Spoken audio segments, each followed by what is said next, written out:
India. Birthplace of a civilization that is over 5,000 years old.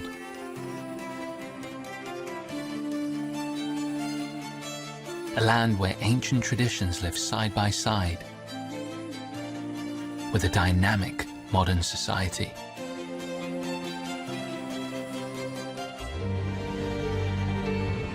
This spectacular aerial journey captures this unique nation's incredible sights from above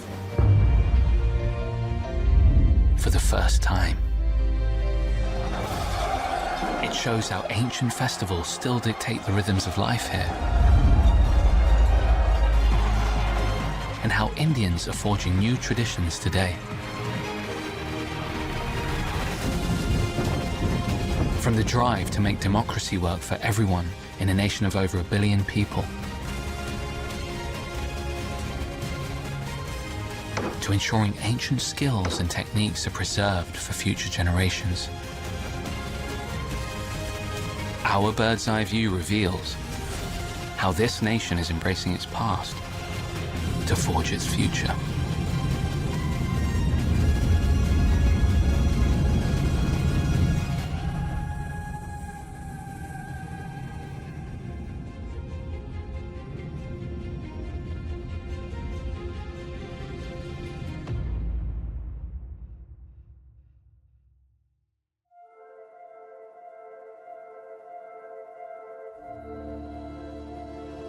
India.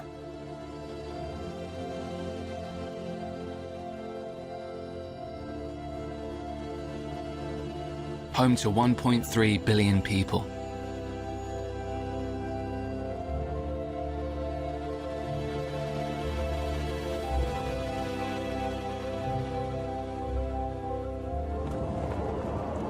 A secular nation where multiple faiths have thrived over centuries.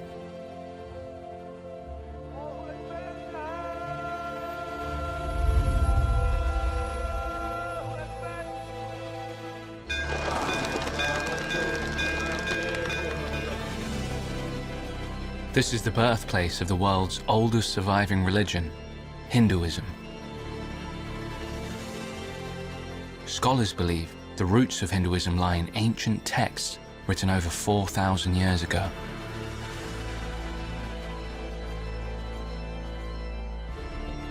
In India, water has been worshipped since time immemorial, and no river is more sacred to India's nearly 1 billion Hindus than the river Ganga, known outside of India as the river Ganges. This river has shaped the religious landscape of India for thousands of years, and still exerts its influence over millions of Indians.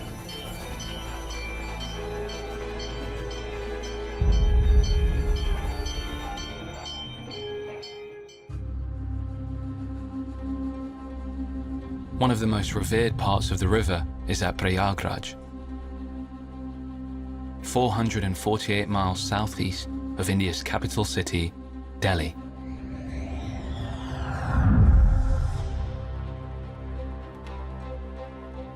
This is the confluence of 3 holy rivers: the Ganga, the Yamuna, and the mythical Saraswati. The last one an invisible river existing in mythology.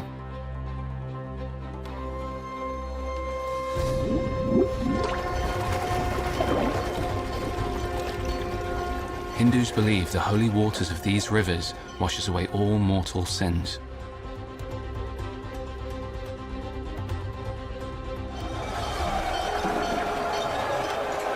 This belief makes Prayagraj one of 4 holy sites chosen to host the world's largest religious gathering, the Kumbh Festival. Every 6 years, millions of pilgrims flock here in search of salvation. When they come, a temporary city, 2/3 the size of Manhattan, springs up on these riverbanks. And with this many people packed into an area of over 12 square miles, stampedes are always a risk.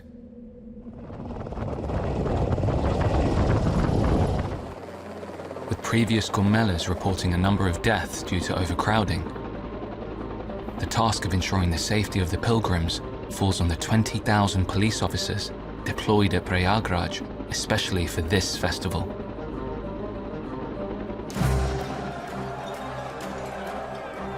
How is it possible to monitor the welfare of the 220 million people expected to attend the 50-day-long Kumbh?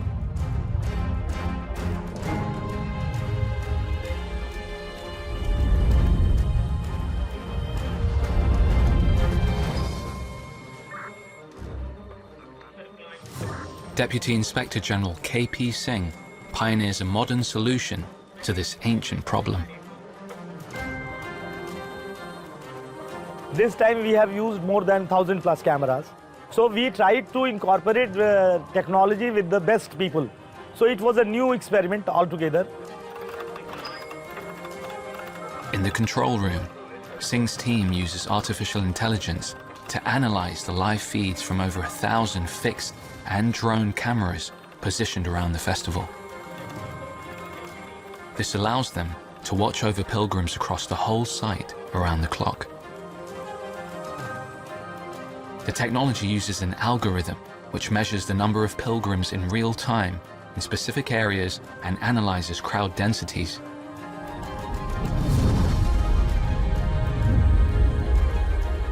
It raises soft alerts for more than 3 people per square meter and strong alerts for more than 5.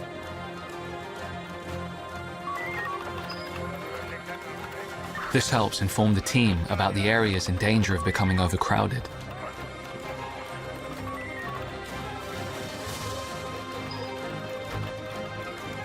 Singh uses this data to instruct his teams on the ground which manage crowds,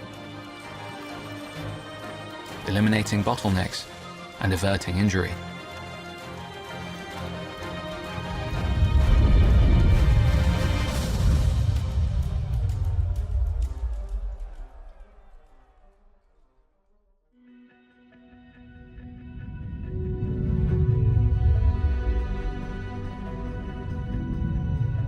After 50 days of festivities, darkness falls on the last day of the Kumbh Festival.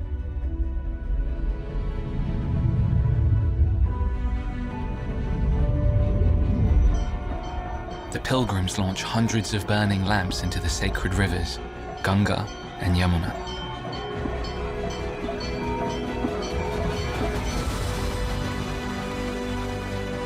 High above, the drone technology takes to the night sky for a special display.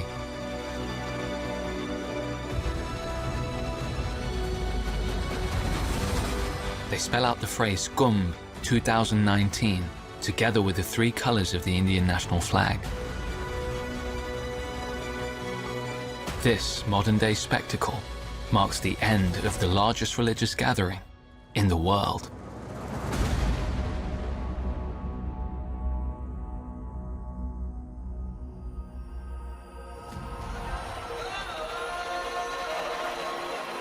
From traditions that date back to over a millennia, to the millennials bringing in the new year with a modern celebration, India is a land of festivity. Come December, a festival begins to heat up on the world-famous beaches of Goa on the west coast. Asia's largest EDM festival, Sunburn. An event where fans, world-famous DJs, and top EDM performers from around the globe come together for a larger-than-life celebration. After Sunburn takes over the beaches of Goa at the end of the year, another festival begins in the spring that unites Indians of almost all faiths.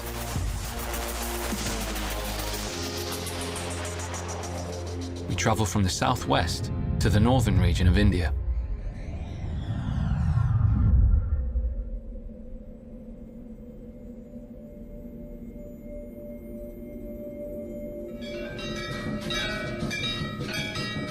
It's a warm afternoon in the town of Nandgaon.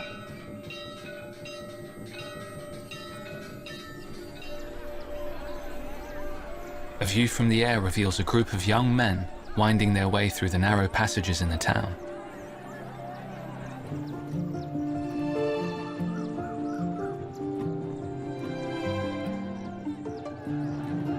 A crowd of women waits for them in the main square.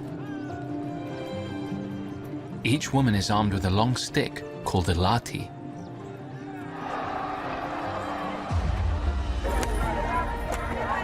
When the men arrive, the women use their lathis to beat them.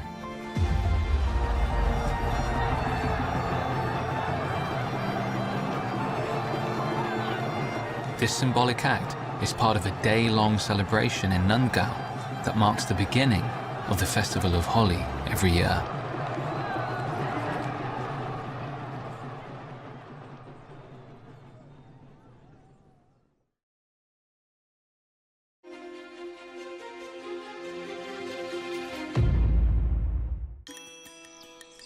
It's early evening in the northern town of Nandgaon, where a unique ritual is playing out.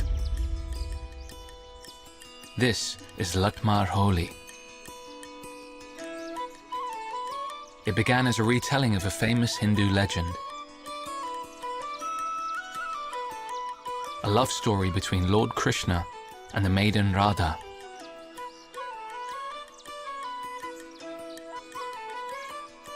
Krishna is believed to have blue-colored skin. The story goes that Krishna and his friends visit the village where Radha lives.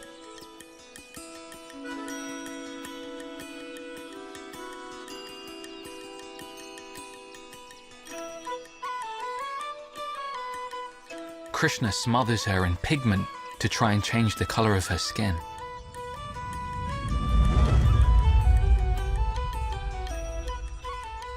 Radha fights back. She and her friends beat Krishna with sticks and drive him from the town.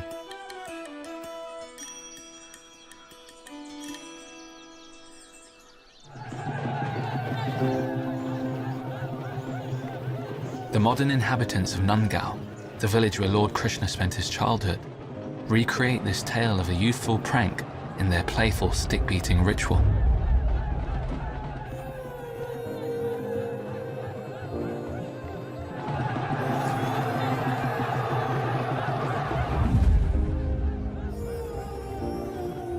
Nandgaon erupts in a kaleidoscope of color.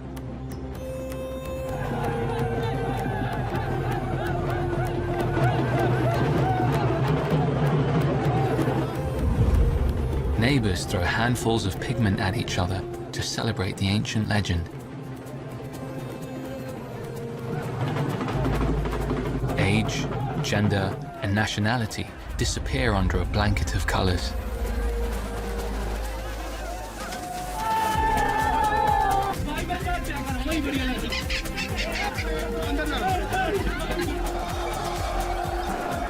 Scenes like these can be found across the subcontinent during the week of Holi. As people come together in a fun celebration that coincides with the start of spring.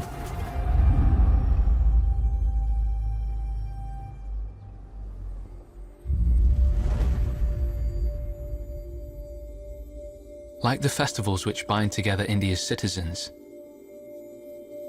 the desire for progress transcends borders of states and culture. The Indian space program is a source of great pride for the nation. From its launch pad in the city of Sriharikota, the Indian Space Research Organization has sent missions to both the Moon and Mars. The modern drive to build vessels to explore new horizons springs from the nation's ancient roots. One source of this passion for engineering can be found on India's west coast in the city of Veeraval. Indians have fished from boats here for centuries.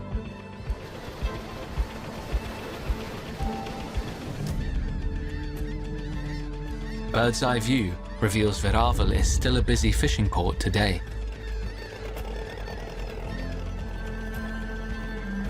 Many of these boats are made from fiberglass. A few are wooden, built by carpenters who use techniques honed over centuries.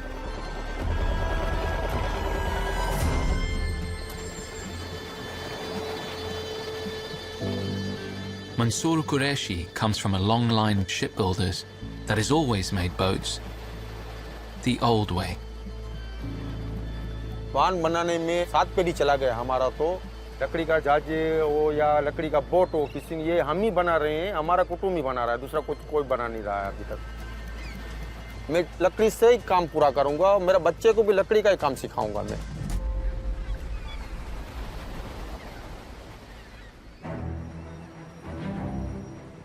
Mansoor builds wooden boats of all shapes and sizes for high-profile clients with traditional tastes. His vessels range from 40 to over 1,500 tons in capacity.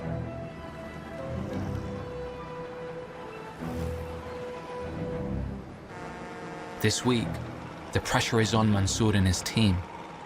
They must complete this huge fishing boat called a dhow in the next 7 days before the high tide arrives. Miss the tide because of delays, and Mansoor will have to push back delivery to his client by a month. ये धावे अभी 3 साल से बनाता है हम।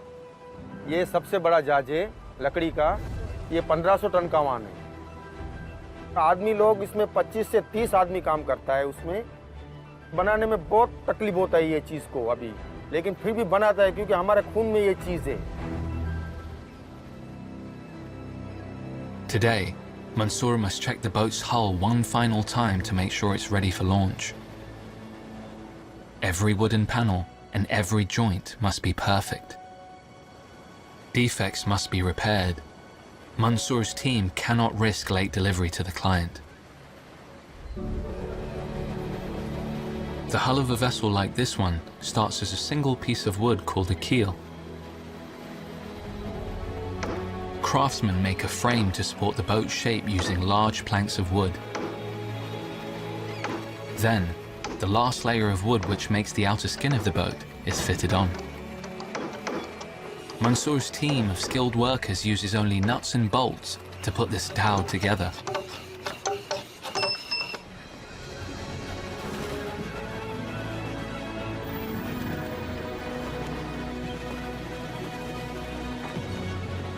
Mansoor finishes his inspection. The boat's hull is perfect.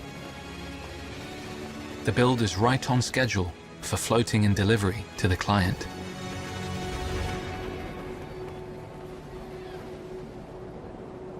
In an age when India has the technology to launch missions into space, this nation is careful to preserve the unique techniques pioneered by its past.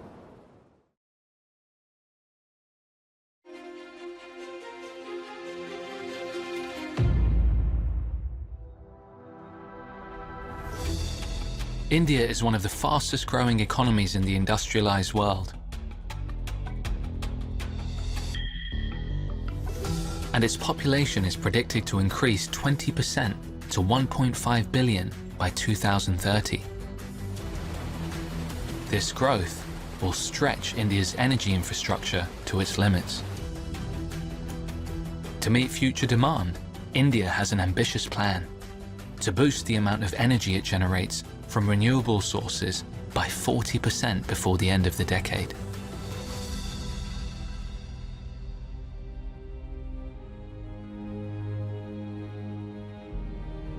Gamoti, in the southern state of Tamil Nadu, receives an average of more than 7 hours of sunshine every day, making it an ideal place to build such an epic solar farm.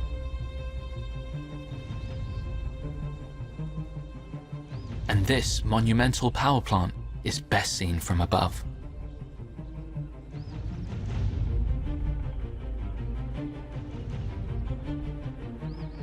$2.5 million solar panels combine to generate 648 megawatts of clean energy. Enough to power about 150,000 homes, this is one of the largest solar power plants on Earth.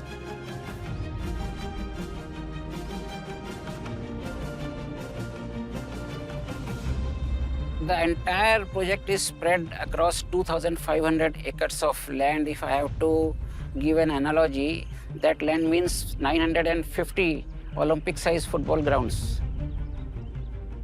This plant has 38,000 pile foundations and 30,000 structural steel.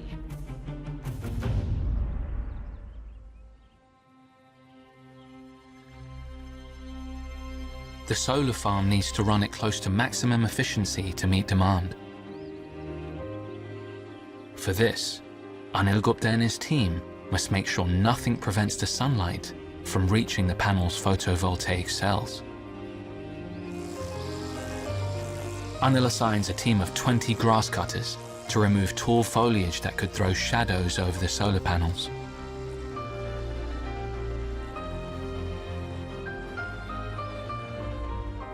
But the hot, rural location creates another big problem: dust.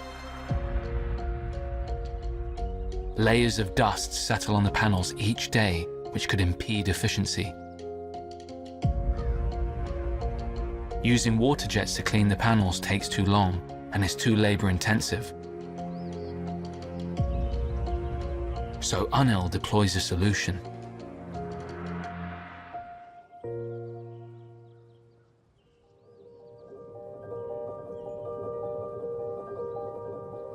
"25 giant robotic mops.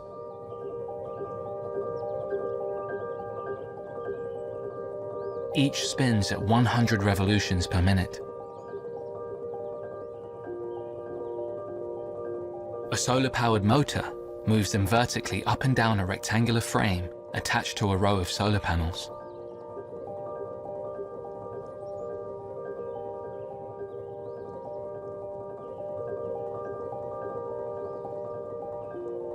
Once a section is cleaned, the frame slides along automatically to the neighboring panel.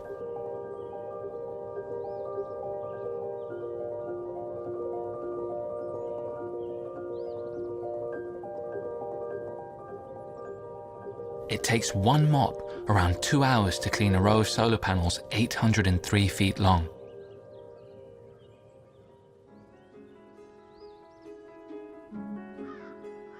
The robotic mops work every day to ensure this solar farm captures the natural, renewable resources India needs to meet its energy demands.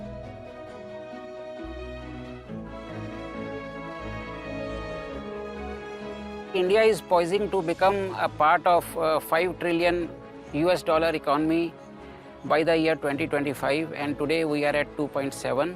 So we have to grow. As India grows, our power demand will also grow, and to reduce our carbon footprints, we believe solar project is one of the most promising area.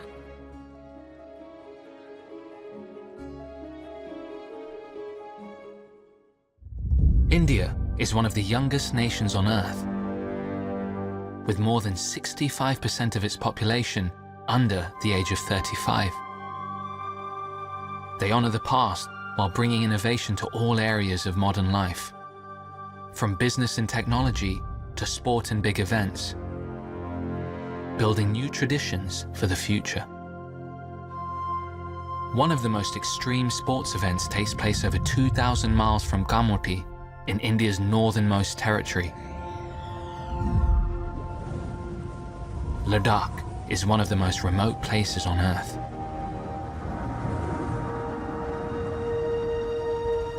A view from above reveals a cold, desert landscape of high plains and deep valleys. In the distance are the peaks of the mighty Himalayas, the youngest mountain range on the planet.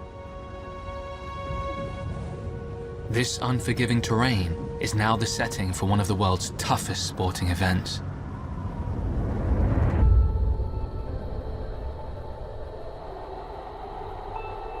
It's 2:50 a.m. A group of athletes stands at the start line of the Khardungla challenge. Started in 2012, it's an ultra-marathon held across some of the most breathtaking yet grueling landscapes of Ladakh. Shabir Hussain was born and raised in this region. He has won the challenge 2 years running. Can he make it 3 in a row today?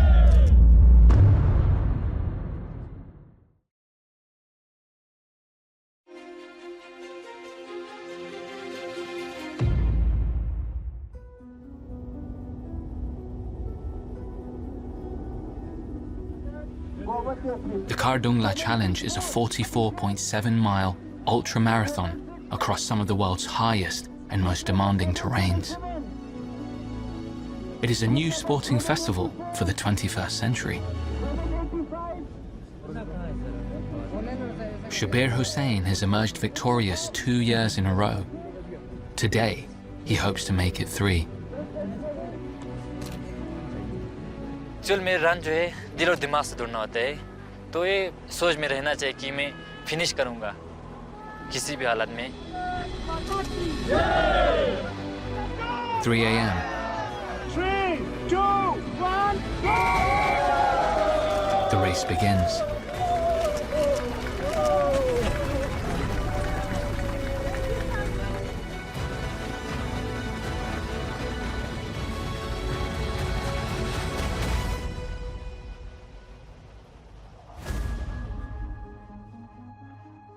The challenge is divided into 4 legs as it winds its way through the mountains between the villages of Khardung and Leh. The first leg stretches 20 miles and climbs 4,580 feet to the top of Khardungla mountain.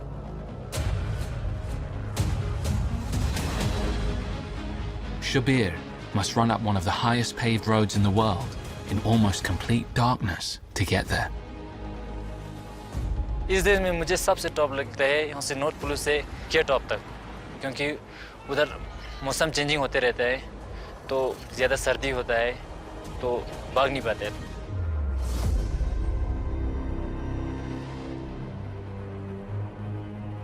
Our bird's eye view captures the spectacular and rugged terrain that lies ahead. During the winter months, temperatures here drop to about 0 degrees Fahrenheit. Such extreme weather conditions sometimes isolate Ladakh from the rest of the country. The marathon is held in September, just before winter. Here, in Khardungla, the temperature is approximately 23 degrees Fahrenheit. Shabir begins the second leg of the race. It's a distance of 8.8 miles to the village of South Bulu. Thick patches of ice nestle in the folds of the rough mountainsides. The atmosphere here contains 50% less oxygen than at sea level.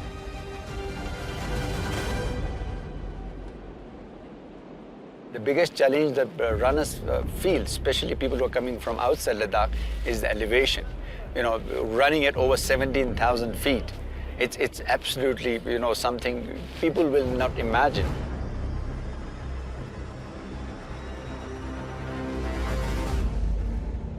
By the time Shabir starts the third leg of the race, high altitude, low oxygen and extreme temperature changes push some athletes past their limits.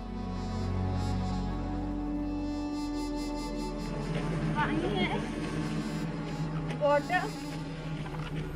Water. In extreme circumstances, athletes can develop life-threatening forms of acute mountain sickness.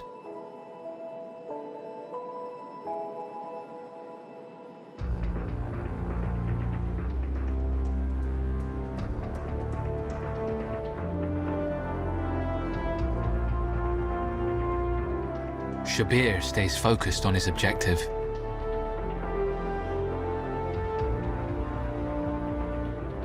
His final destination is Leh, 8.3 miles away.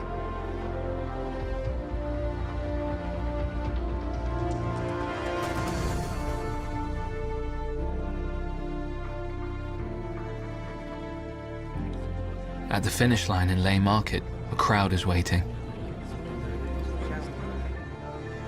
Shabir and a fellow competitor are neck and neck when they turn into the home straight.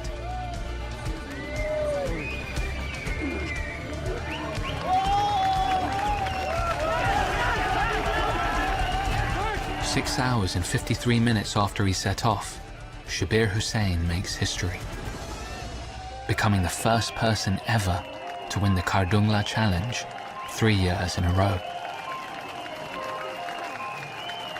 इस साल फाजा के मैं बहुत खुश हूँ क्योंकि इस साल फाजा मेरे लिए बहुत ज़रूरी था क्योंकि इससे पहले मैं 2 बार जीत चुका हूँ तो इस साल मेरा हैट्रिक था. This race welcomes competitors from across the world.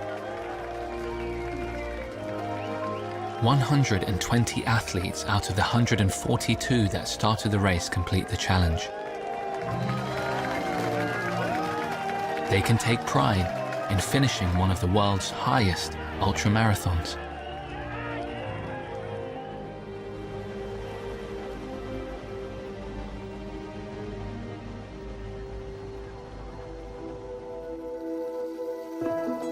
India is the second most populous nation in the world. While nearly 1/3 of its population lives in cities, a majority live in over 500,000 villages. And once every 5 years, rural and urban India come together to elect a federal government.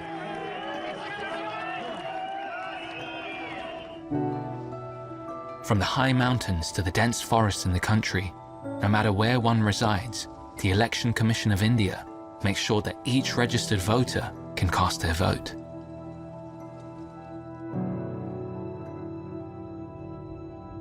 The forest of Gir in the western state of Gujarat is one of the most wild and remote places in all of India.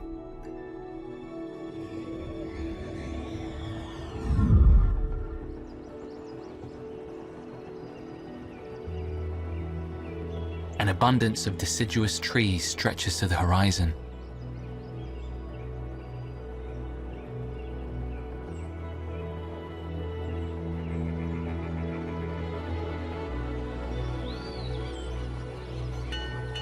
This temple is the only visible sign of human habitation for miles around.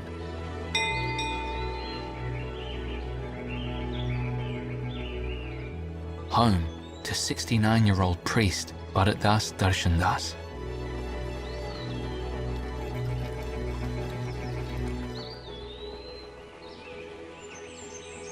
He lives here alone with only the wildlife for company.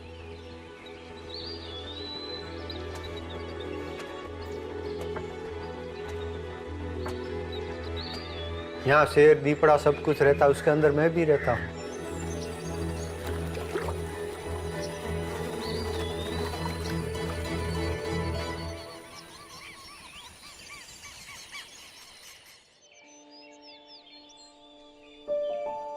His social interactions are limited to a house help and the occasional devotee who visits his forest temple bearing gifts of grain, fruit and vegetables, which are his main source of sustenance through the year.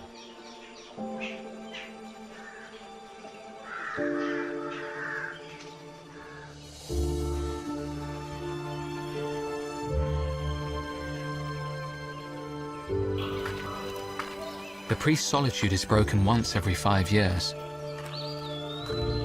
by an event that unites the whole of India in one purpose: the Indian national election. In 2019, around 900 million Indians aged 18 and over have the right to decide who should govern the country. That number of eligible voters is larger than the combined population of the United States and the European Union. It makes India the world's largest democracy. And voting is a right that Mahant Bharat Das Darshan Das holds dear. जब तक मैं रहूँगा तब तक मैं किया जाऊँगा और देश के लिए ही करूँगा ना, तो देश का भी कुछ भला होगा और अपना भी कुछ भला होगा. To ensure that the lone priest can cast his vote, these election commission officials travel deep inside the Gir forest to prepare a polling station. They are part of an army of election commission employees who set up over 1 million voting booths across the country.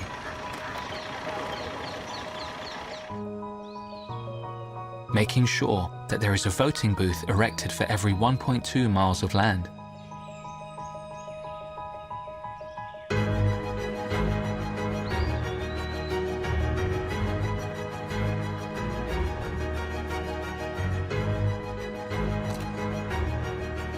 Mahant Bharatdas Darshandas casts his vote.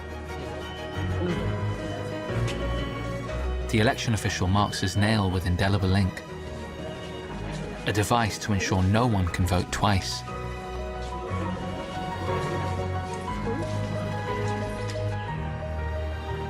The priest then starts his journey back to the temple, continuing his life of solitude.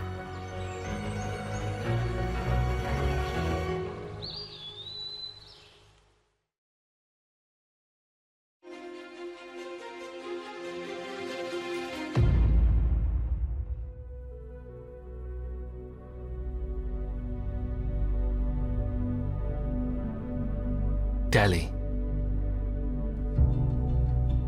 a modern metropolis with a history that dates back more than 2,000 years.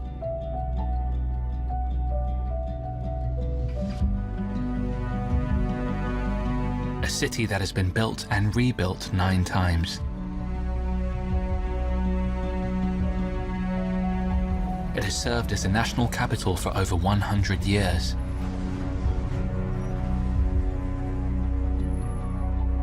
Every year on the 26th of January, Delhi celebrates India's traditions and achievements in a show right in the heart of the city. This is the Republic Day Parade. Over 100,000 spectators line the Rajpath, a ceremonial street, to watch India's grandest procession.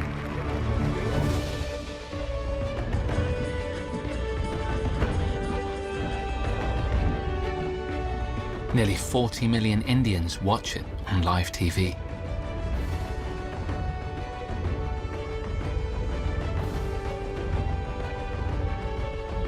Along with the different regiments from the Indian Armed Forces, there is one unit that really stands out. The Camel contingent of the Indian Border Security Force.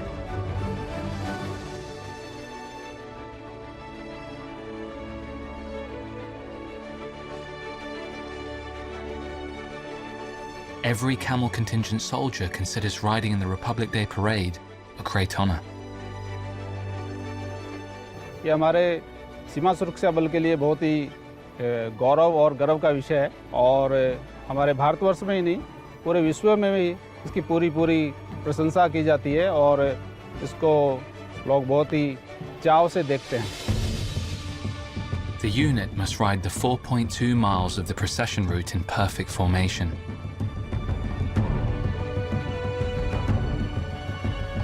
Guaranteeing a good show rests on ensuring that only the best camels and riders take part in India's most important parade.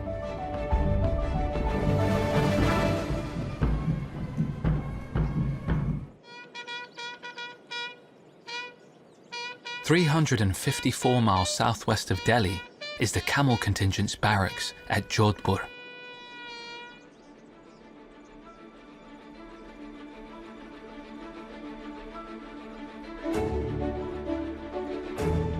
Here, Deputy Commandant Ghanshyam Singh puts both soldiers and camels through a rigorous training program to find the most accomplished man-animal teams.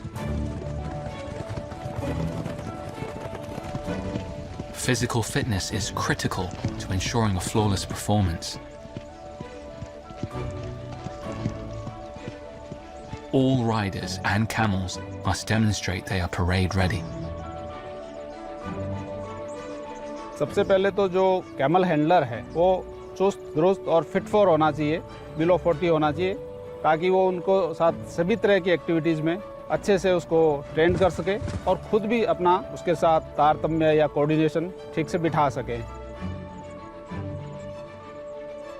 Soldiers and camels must also master gymnastic routines to show they have the poise and precision to ride in tight formations.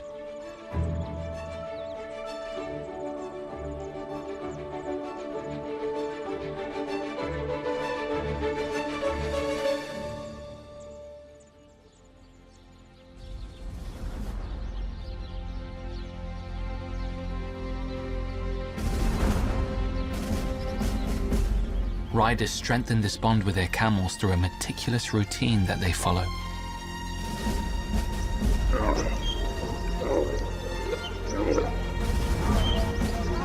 Every day, riders remove sand from their camels' eyes, scrub their coats, and remove pests. Regular rest for animals and trainers is important too.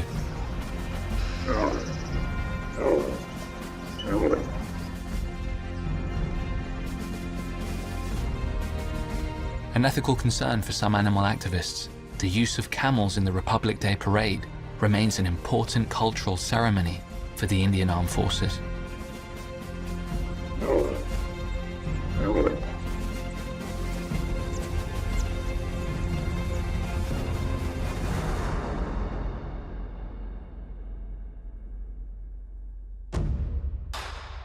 The best camels and riders win their place in the parade by showcasing their skills in a specially choreographed display.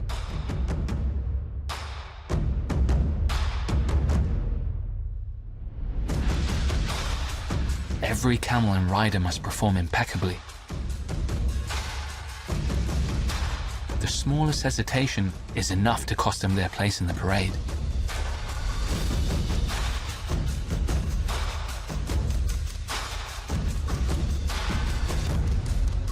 The pressure is on.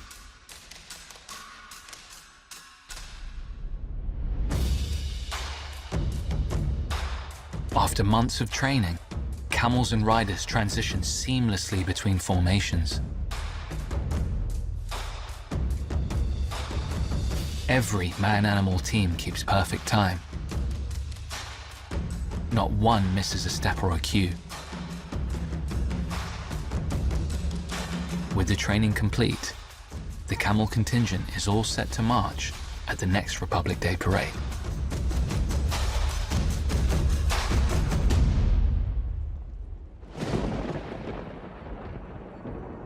Flying over India, our bird's-eye view reveals a nation moving forward while embracing its unique traditions. Artificial intelligence is helping to make sacred festivals safer for millions of people. Master craftsmen are keeping ancient construction techniques alive for future generations.